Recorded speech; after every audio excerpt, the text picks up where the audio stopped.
네, 여야가 비쟁점 법안의 8월 국회 처리에 합의했지만 여야정 협의체를 두고는 이견을 보였습니다. 한편 광복절 특사 명단에 김경수 전 경남지사가 포함된 것으로 알려졌는데요. 김민수 전 국민의힘 대변인, 김수민 시사평론가와 함께 관련 내용들 짚어보겠습니다. 두 분 어서 오십시오. 네, 반갑습니다. 네, 안녕하십니까.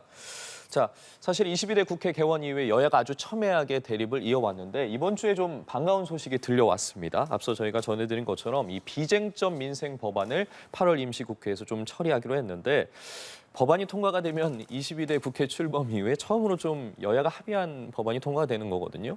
어떻게 보십니까? 진작에 됐어야죠. 예. 그러니까 지금 사실 국회 1년 예산이 7,600억 정도 됩니다. 21대 국회 첫년도에 비해서 900억이나 증가된 셈이고 한 달로 치면 600억 이상이 되는데 지금 두 달 동안 공회전하고 있거든요. 예. 그러니까 여야 정쟁만 이제 일삼는데 1,200억의 예산이 소모된 거와 같습니다. 그렇기 때문에 국민들의 눈살이 일단 따갑고 이러한 부분에서 여든 야든 국민들의 시선으로부터 압박을 벗어나지 못하는 형국이었다라고 보여요. 그래서 여야 모두가 이제 이런 부분에 대한 필요성을 조금은 느꼈다라고 보고 정쟁이 필요 없는 법안은 빠르게 통과시키는 부분들이 아마 일어날 것으로 예측됩니다. 그럼에도 불구하고 여전히 정쟁 소지가 남아있는 뭐 간호법 등에 대해서는 독소 조항이 분명히 또 조율되는 부분이 필요할 것이다라고 판단되어져요. 네, 그래서 이러한 부분들은 좀 조속하게 이제 좀 처리가 될 부분들은 처리가 돼서 민생 법안들이 국민들께서도 좀 보시기에 답답함을 좀 해소할 수 있는 것을 여야가 좀 이렇게 같이 힘을 합치면 좋지 않겠나 생각됩니다. 예, 모처럼 의견 일치를 보긴 봤는데 사실 지금 뭐 민생지원법이라든가 방송사법 또 노란봉투법까지 어쨌든 윤 대통령이 거부권 행사가 유력해 보이는 것들이 남아있지 않겠습니까? 네. 이러한 민생 법안 처리에 좀 걸림돌이 되지는 않을 거라고 보십니까? 근데 의견이 맞는 거는 맞는 대로 합의해서 처리를 하면 되는 것이고 다르면 다른 대로 계속해서 토론을 하면 되는 거거든요. 어떤 국가 간의 외교 관계도 보면 굉장히 적대적인 국가 간에도 물밑에서 접촉을 하거나 대화를 시도하는 이런 것들이 있는 법입니다. 정치권 더더욱이나 같은 나라의 여야 정치권이기 때문에 차이는 차이대로 또 같은 것은 같은 것대로 진행을 시켜나가면 되는 일이겠고요.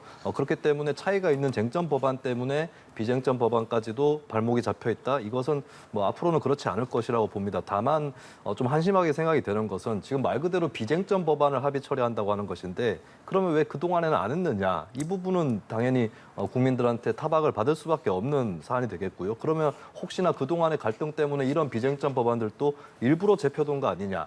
이런 이제 의심을 받을 수 있겠습니다. 그렇기 때문에 앞으로 그러니까 비쟁점, 무쟁점 법안에 대해서는 좀 적극적이고 조속하게 통과시키는 자세가 필요하겠고요. 그리고 이 가운데서도 하나 유념을 할 필요가 있는 것, 특히 국민들 입장에서 유념할 필요가 있는 것은 국민 다수의 권익에 반하거나 국민 다수가 반대하는 법안, 안건이 여야 합의로 처리될 수 있다라고 하는 겁니다. 대표적으로 저는 2018년도에 있었던 최저임금 산입 범위 확대, 이것은 사실 저임금 노동자의 임금을 실질적으로 더 삭감시키는 안까지 포함되어 있었던 것인데 여야가 합의해서 처리를 했었거든요. 이런 부분에 대해서는 국민들과 언론이 좀 더 지켜볼 필요가 있다. 무작정 합의 처리됐다고 해서 그것을 반길 수만은 없는 그런 법안도 있을 수 있다. 이 점도 같이 말씀을 드리고 싶습니다. 예, 말씀해 주신 이러한 쟁점 사안들을 좀 원활하게 처리하기 위해서 필요한 것이 바로 여야정 협의체고 여야가 그 부분에 대해서는 모두 공감을 했습니다. 그런데 이견 차이가 있어요. 사실 그 내용을 좀 보면 국민의힘 같은 경우에는 조건 없이 좀 협의체를 구성하자 이런 입장인데 민주당에서는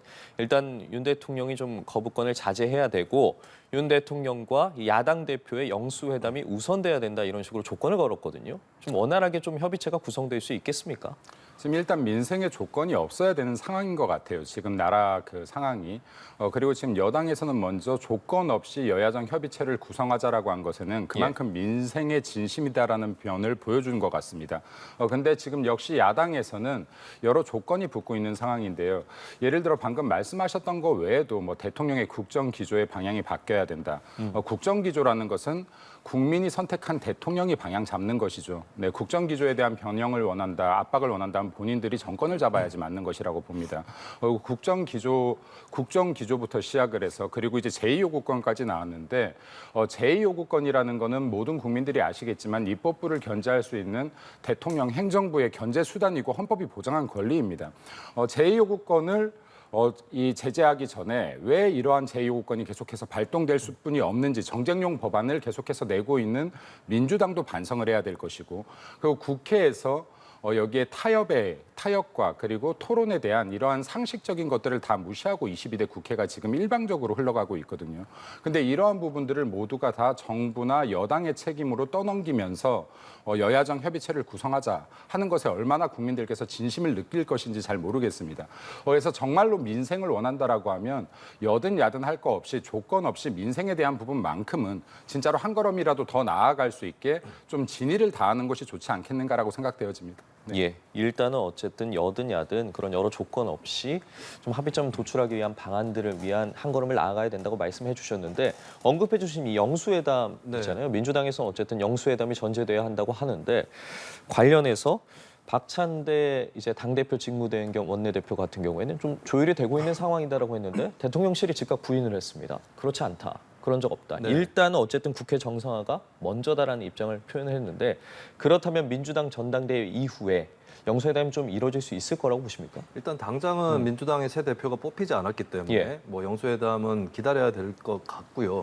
그리고 사실 여야정 협의체라는 것은 특수한 어떤 프로젝트를 위한 기관이라기보다는 평상시에 일상적으로 가동을 시키는 그런 협의체라고 봐야 되고 사실 여야정 협의체는 민주당 정부 때 문재인 정부 때부터 나왔던 얘기예요. 근데 그 이후로 지금까지 잘 되지 않았거든요. 예. 그러면 사실 민주당에서도 다른 조건을 붙이기보다는 여야정 협의체를 먼저 가동을 해놓고 그리고 싸울 것이 있으면 거기서 싸워도 됩니다. 예, 그런 전략을 좀 펼 필요가 있겠죠. 근데 다만 이제 정부나 여당에서도 영수회담이라든지 이런 문제에 대해서는 많이 열려 있어야 된다. 언제든지 추진할 수 있는 태세는 갖춰야 된다고 말씀을 드리고 싶습니다. 어쨌든 간에 비쟁점 법안 몇 가지 처리를 한다고는 하지만 거부권 행사에 따른 전국 경색 이런 것들은 지난번 영수회담 이후에도 계속 이어져 왔고 그때 사실 영수회담 직후에는 어떤 성과라든지 이런 것들이 있을 것처럼 보였어요. 그리고 대표적으로 이태원 참사 특별법이 통과가 되기도 했죠. 근데 예. 그거 하나 이외에는 그 이후로 계속 전국 경색이 이어지고 있고 특히 대통령의 인사, 고용노동부 장관이라든지 방송통신위원장이라든지 또 최근에 독립기념관장이라든지 계속해서 인사에 관해서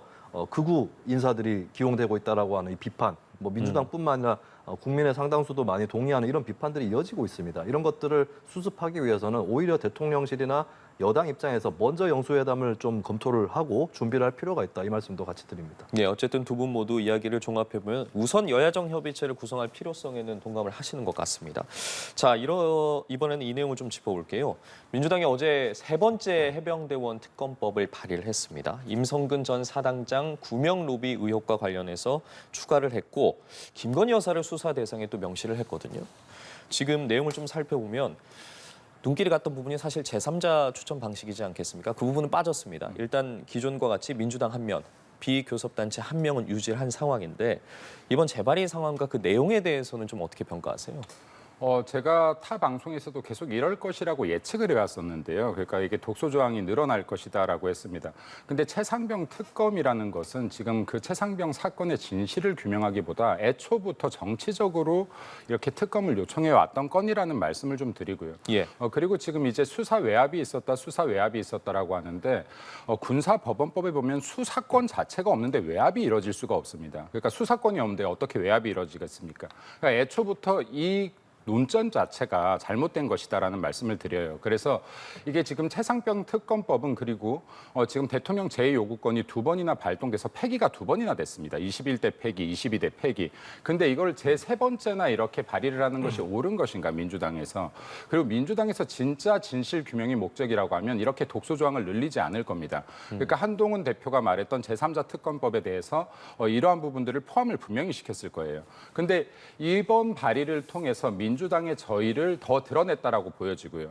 그렇기 때문에 한동훈 대표는 전당대회 과정에서 말했던 그 공약에 목매일 필요가 없다. 발목 잡힐 필요 없이 확실하게 반대할 부분 반대하고 마찬가지로 대통령 제2요구권 바로 가동해야 된다라고 판단됩니다. 예, 말씀해 주신 것처럼 어쨌든 국민의힘에서는 개혁이다, 더 허접한 법안이다라고 평가를 했는데 지금 일각에서는 이런 말도 있거든요. 어쨌든 세 번째 발의한 해병특검법과 관련해서 그 수사 대상 범위가 늘어나지 않았습니까? 다시 재표결을 한다고 했을 때 민주당 입장에서는 야당 입장에서는 국민의힘 의원들의 찬성표가 필요한데 이렇게 범위가 넓어지면서 오히려 그런 부담감이 가중되고 그 표를 가져올 수 없게 된 상황이 아니냐, 부담스러워지지 않았냐라는 평가도 있습니다. 어떻게 보십니까? 뭐 지난번에 추진했던 특검 법안하고 같은 내용이 들어가 있거나 혹은 더 추가된 이런 것들이 있다면 이제 국민의힘에서 찬성표를 던지지 못할 개연성은 더 커지겠죠. 다만 이번에 민주당이 제출한 이 특검 법안 그대로 본회의로 올라간다라고 가정을 할 수는 또 없겠습니다. 그러니까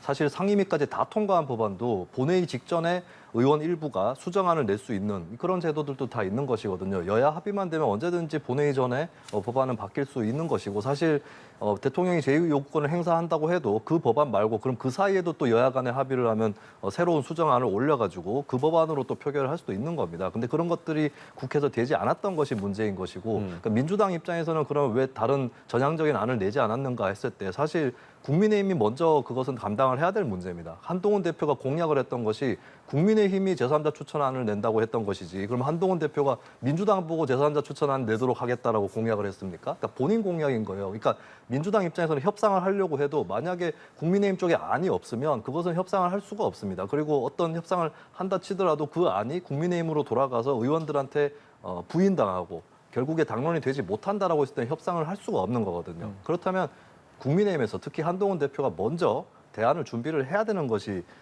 그게 목표인 것이고 이번에 민주당이 낸 안은 지난번하고 크게 다른 게 없습니다만 결국에 이거를 바꿀 수 있는 그 변수를 제공할 수 있는 것은 국민의힘이고 한동훈 대표다. 근데 지금 국민의힘 내부에서 아무 제3자 추천에 대한 어떤 그 안건, 그러니까 본인이 공약했던 것을 지키기 위한 노력 이런 것들이 아직 보이지 않고 심지어는 한동훈 대표를 제외한 다른 당직자들이 특검을 부인하고 있는 그런 상황입니다. 이 상황에서 어떻게 민주당이 먼저 야권에서 먼저 안을 바꿀 수가 있겠는가 이 부분을 좀 생각을 해봐야 될 것 같습니다. 말씀해 주신 부분에 대해서 짧게 좀 여쭐게요. 여당이 어떻게 대응할 거라고 보십니까? 지금 이게 수사 범위가 확대되어 있죠. 그러니까 김건희 여사까지도 확대되어 있고 이게 해석을 해보면은 도이치모터스 주가 조작건까지도 수사 범위가 확대될 수 있는 거인데 이게 최상병 사망 사건과 어떤 관계가 있겠습니까? 그러니까 이게 정쟁용 법안이라고 하는 것이고 실제로 지금 특검 같은 경우는 예외성과 그리고 보충성의 원칙이 있습니다. 지금 공수처에서 수사가 일어나고 있는 건인데 정말로 진실 규명을 원한다면 공수처의 수사 결과를 보는 것이 맞다. 또한 윤석열 대통령이 이 공수처의 수사 결과로 부족하다라고 하면 특검을 본인이 준비해서라도 하겠다라고 이야기한 바 있습니다. 그러니까 수사 결과를 지켜보아라. 예. 여기에서 지금 이 앞으로 진행되는 상황에서 민주당의 진짜 저희가 무엇인지 나올 텐데 이것은 조금만 더 해석해보고 들여다보면은 민주당이 진심으로 정쟁뿐이 없는 대통령 탄핵을 위한 그리고 대통령 현재 윤석열 정권을 몰아붙이기 위한 하나의 정쟁 수단에 지나지 않는다라는 말씀 다시 드리고 싶습니다. 예, 네. 알겠습니다. 자, 이번엔 국민의힘 상황 좀 이어서 살펴보도록 하겠습니다. 지금 이제 국민의힘 투톱이 완성된 지 2주 정도가 지났습니다. 한동훈 대표가 이제 취임한 지 2주가 됐기 때문에. 그런데 좀 그 투톱 체제에서 삐걱거림이 보이는 것 아니냐라는 이야기가 나오고 있어요. 그 이야기가 나오는 부분이 바로 전기료와 관련된 부분입니다.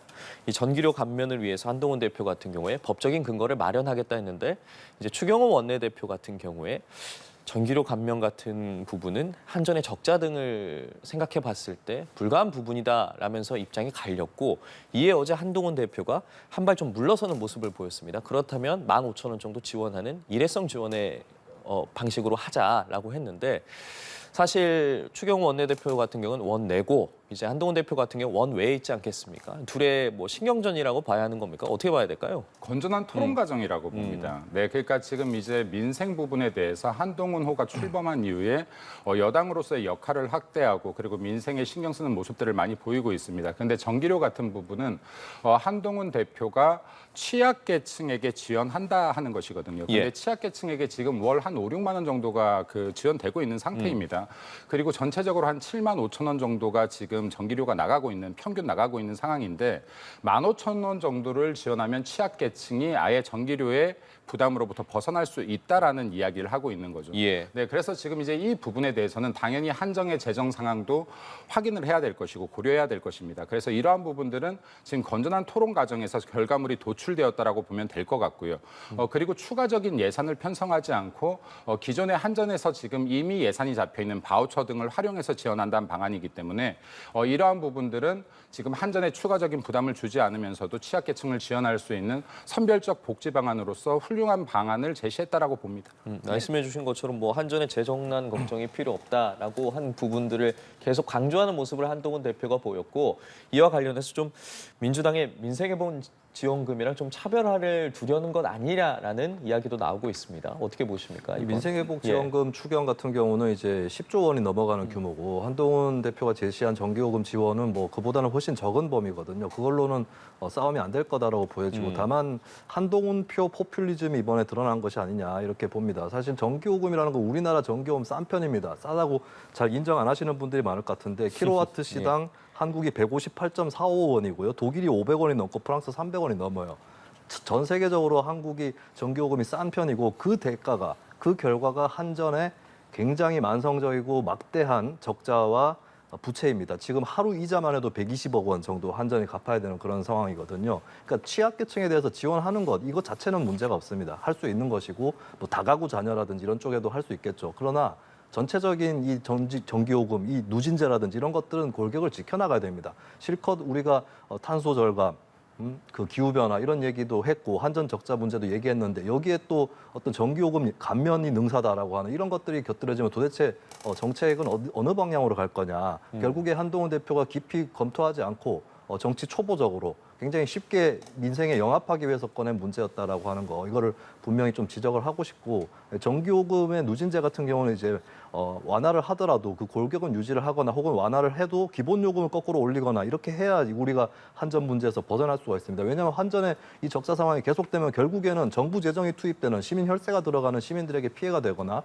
혹은 한전이 민영화가 되면 전기요금은 폭등할 거거든요. 이런 것들을 감안했을 때 전기요금을 적정적으로 내는 것이 중장기적으로 시민들한테 이로운 방향이라고 하는 것 이런 점들을 이제 정치권에서 포퓰리즘을 통해서 일그러지지 않도록 해야 된다 이 말씀을 드립니다. 지금 이 전기료 부분은 지금 한동훈 그 대표와 지금 국민의힘에서 선별적 복지 형태로 지금 접근을 했는데요. 민주당에서 또 이걸 받았어요. 그래서 여름뿐만이 아니라 동계까지 고려해서 예산을 아예 편성하자라는 얘기를 하거든요. 근데 지금 국민의힘에서 이야기하는 것은 선별적 복지 형태라는 것을 좀 다시 말씀드리고 싶고 그리고 전기료가 누진세가 우리나라가 약하다라고 하는데 결코 낮지가 않아요. 이게 누진세가 올라가면 정말로 기하급수적으로 올라가서 뭐 저희 집만 해도 가족이 좀 많습니다만 전기세가 40, 50만 원 나옵니다, 한 달에. 네, 그러니까 지금 이러한 부분들이 결코 부담이 적은 부분은 아니라는 말씀을 드리는데 이러한 부분에 대한 근본적인 해결을 위해서는 우리나라에서도 에너지 정책에 대한 깊은 성찰이 좀 필요할 것이다라는 말씀을 드리고 네, 그리고 한전 같은 경우는 지속적인 적자를 방금 말씀하셨던 것처럼 감내할 수는 없는 부분이니 이러한 부분에 정치권이 여야 함께 좀 머리를 맞댈 필요가 있다는 말씀도 추가적으로 드리고 싶습니다. 예, 알겠습니다. 저희 이번엔 주제를 좀 바꿔보도록 하겠습니다.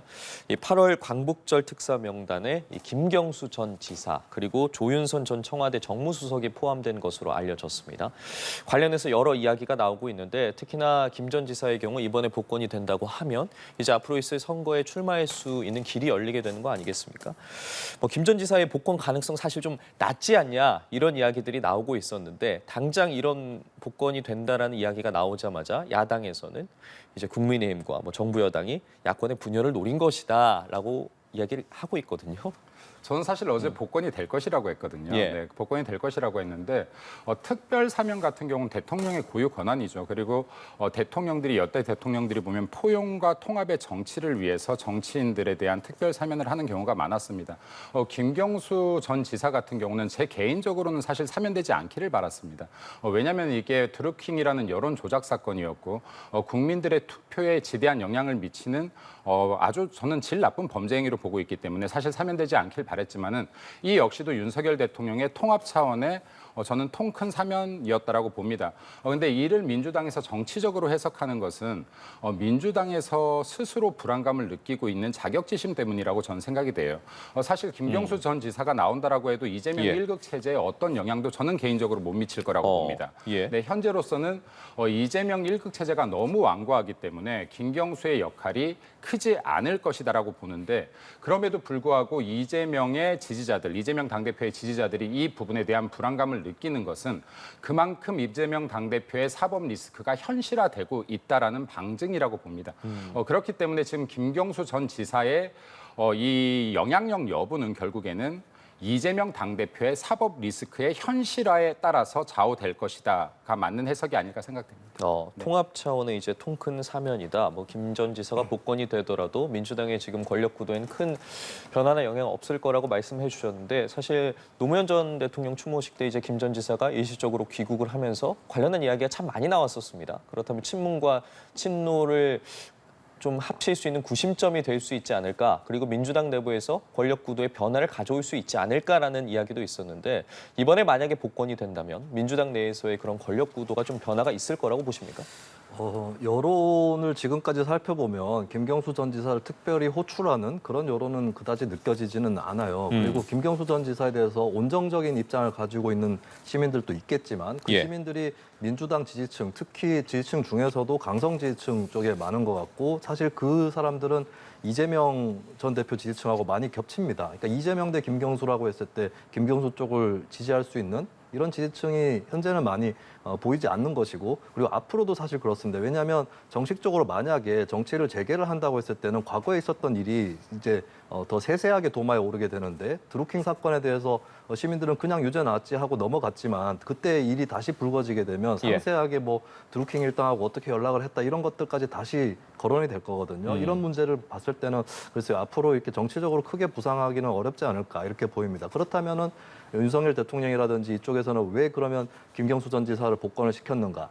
진짜로 야권을 분열시키기 위함인가? 저는 그것보다는 아니라고 봅니다. 다른 명단에 보면은 원세훈 전 국정원장, 현기환 전 수석, 조윤선 전 장관 이런 사람들이 사면 대상자에 들어가 있고 이 사람들만 시키기 좀 머쓱하니까 김경수 전 지사 끼워 넣은 겁니다.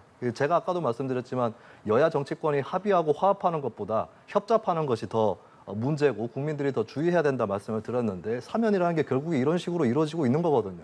사실 많은 국민들은 이 모든 사람들에 대해서 다 사면하면 안 된다라고 말씀을 하실 겁니다.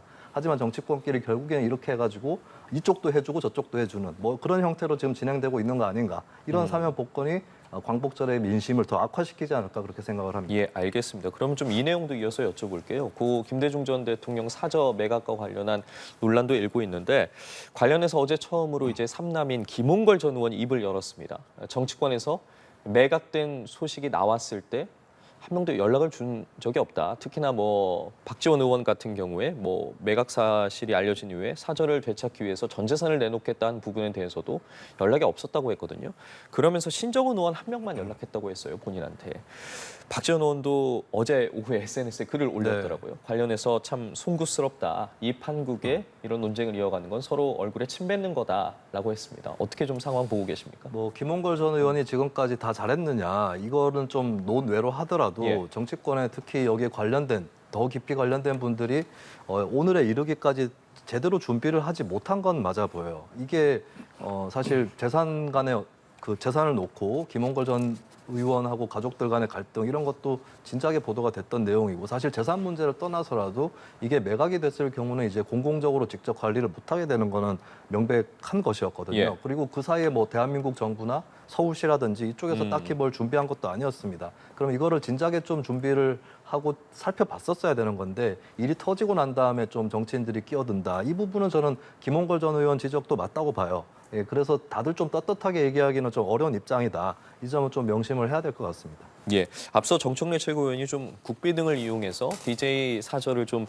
문화유산화하자라고 제안한 것을 두고 국민의힘에서는 당장 반박했고 또 여러 이야기들이 나오고 있는데 이렇게 제안한 부분이라고 해야 될까요? 정청래 최고위원의 발언에 대해서는 어떻게 들으셨어요? 말도 안 되는 소리라고 생각합니다. 그러니까 지금 이게 기념관이 아니거든요. 사저입니다. 사저인데요. 역대 전 대통령들의 사저를 보면 이게 신화 국가 차원에서의 이런 관리나 책임을 다하려고 했던 게 아니라 유족들이 책임을 다하려고 했습니다. 예를 들어서 지금 김영삼 전 대통령의 사저 역시도 가택연금이나 단식투쟁 등으로 역사적 사건의 무대였죠. 근데 이러한 부분들은요. 2011년에 김영삼 민주센터에 유족들이 헌납했습니다. 사저를. 근데 민주센터가 재정난에 처해서 이거를 매각하게 되려고 하니까요. 되려 다시 유족들이 사들였습니다. 네, 그럼 이런 노력들이 있었고요. 또 노무현 전 대통령도 마찬가지입니다. 사저는 국민들께 돌려드려야 된다라고 해서 당시에 권양숙 여사가 사저를 또 헌납했습니다. 그 사저 옆에 본인이 지낼 집을 자비로 또 지었어요. 근데 역대 대통령들의 사저는 다 이렇게 관리되어 왔습니다. 국가나 시 차원에서 관리하지 않았습니다. 그럼 지금 이 부분에서 주안점은 김홍걸 전 의원이 아버지에 대한 역사적인 정치적 문화가 남아있는 이곳을 중요하게 여기지 않았다라가 저는 핵심이라고 봅니다. 왜냐하면 21대 국회의원 당시에 김홍걸 전 의원이 재산 신고액만 누락액까지 하면 약 70억에 이릅니다. 주택만 세 채예요. 강남, 서초 등에. 그리고 당시에 17억에 대한 상속세였는데 이 17억도 분할 납부였습니다. 이 집들 재산만으로도 충분히 대출로 막을 수 있는 상황이었고요. 근데 이러한 부분들에 대해서 지금 이번에 100억에 매각을 했다라는 거 아닙니까? 그럼 이거는 지금 돈이 없어서 이 상속세를 내지 못했다, 이 사절을 날렸다가 아닙니다. 내 아버지의 역사적인 가치를 내가 돈과 바꿨다가 맞는 해석이라고 봐야지 되지 않겠습니까? 그렇기 때문에 전 정치권에서도 도울 생각을 못했다라고 봅니다. 진짜로 힘든 상황이고 정말로 상속세 때문에 이 문화유산이 날아간다, 정치적 유산이 날아간다라고 하면 아마 민주당 내에서도 자발적으로 손을 먼저 내밀었을 것으로 봅니다. 그렇기 때문에 이 부분에 대한 1차적인 비판은 김홍걸 전 의원에게 가야지 당연히 맞다라고 판단되어지고요. 그럼에도 불구하고 김대중 전 대통령이나 김영삼 전 대통령 같은 경우는 대한민국 앞으로의 정치의 통합을 위해서 이 부분에 대한 원만한 문제를 해결할 수 있는 부분에 대해서는 논의를 하는 것이 개인적으로는 좋겠다라고 말씀드립니다. 정원 있으면 짧게 듣겠습니다. 네, 예. 저는 국민의힘에서 뭐 공공으로 지원하면 안 된다라고 얘기를 뭐 김재원 최고위원이나 이쪽에서 하고 있는데 예. 박정희 전 대통령에 대해서 수백 수천억 원이 들어갔습니다 지금까지.